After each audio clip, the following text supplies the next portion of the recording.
Hi hello नमस्कार. वैशूच्या ब्लॉगमध्ये आणि चॅनलवरील एका नवीन व्हिडिओमध्ये मी तुम्हा सर्वांचं अगदी मनापासून स्वागत करते. तर मी आज तुम्हाला माझं दुपारचं रुटीन दाखवणार आहे. म्हणजे मला दुपारच्या नंतर कोणकोणती कामे असतात हे तुमच्यासोबत शेअर करणार आहे.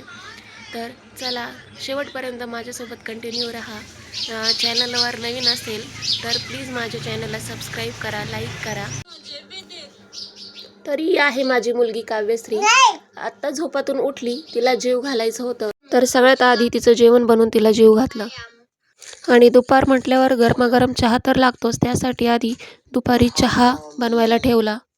चहा झाला त्यानंतर लगेच संध्याकाळच्या जेवणासाठी इकडे पीठ मळून ठेवलं.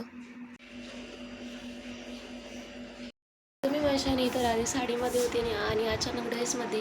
तर मी किती ठरवलं ना सकाळी म्हणजे मग उठल्या उठल्या आज साडी घालणार आज पूर्ण दिवसभर, तर माझं ते कधी शक्य होत नाही.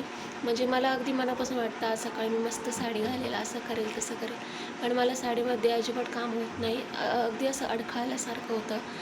त्याच्यामुळे मी आज तरी 5 वाजेपर्यंत साडी ठेवली, पण इतर दिवशी जर मी साडी घातली तर दुपारीच मी ती काढून टाकते आणि ड्रेस घालते. तर मला साडी घालायला अगदी आवडते, पण असं कुठं जायचं असलं तर घरी मला साडी अजिबात झेपत पण नाही आणि त्या साडीमध्ये मला कामच होत नाही. त्याच्यामुळे मी साडी काढून टाकली आणि ड्रेस घातला. तर आता मी चपात्याचं पीठ मळून ठेवलं आहे. आता बघू काय ठरतं आहे भाजीचं. 2-3 भाज्या बनवण्याची प्लॅन फ्लॉप गेल्यानंतर अखेर वांग्याची भाजी करण्याचा प्लॅन ठरला. तर त्यासाठी मी आधी वांगे चिरून स्वच्छ पाण्याने धुवून घेतले. वांग्याची भाजी पिवळी करायची होती, त्याच्यामुळे मी शेंगदाणे भाजून घेतले. भाजून शेंगदाण्याची भाजी अतिशय छान होते, त्याच्यामुळे मी प्रत्येक वेळेस शेंगदाणे भाजून घेत असते. आणि माझं आहे ना सकाळपासून चाललं होतं की भाजीला तेल काढायचं. अण्णांनी तो मोठा जो डबा असतो तेलाचा तो आणून ठेवला होता आणि त्या डब्यातून मला जसं लागेल तसं तेल काढत होते. पण आज किटलीतलं तेल संपलं होतं, त्याच्यामुळे आज तर मला तेल काढावंच लागणार होतं. पण तेल काढता काढता थोडंसं तेल माझ्याकडून सांडलं आणि आता ते जर माझ्या सासूबाईंनी बघितलं तर मला खूप बोलणे ऐकावे लागतील. त्याच्या आधी मी ते पटकन क्लीन करून घेते.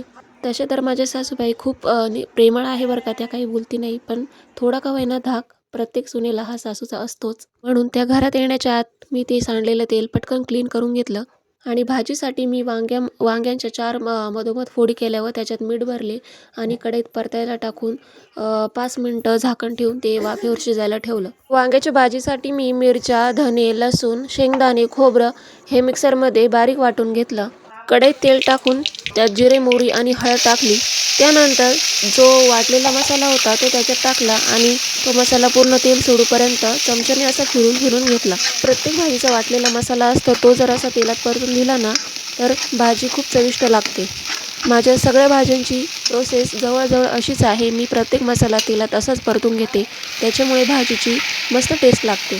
त्याला परतल्यानंतर जी शिजवलेली वांगी होती ती त्या मसाल्यामध्ये ॲड केली आणि वरून थोडी कोथिंबीर टाकून गॅसच्या कमी फ्लेमवर ती भाजी मस्त अशी शिजून दिली. आणि भाजी शिजत होती तोपर्यंत हे जे मी कणिक मळून ठेवलेलं होतं ते पळपाटावर तेल टाकून थोडं आणखीन सॉफ्ट करून घेतलं. त्याच्यामुळे चपाती ही अगदी छान अशी फुलते.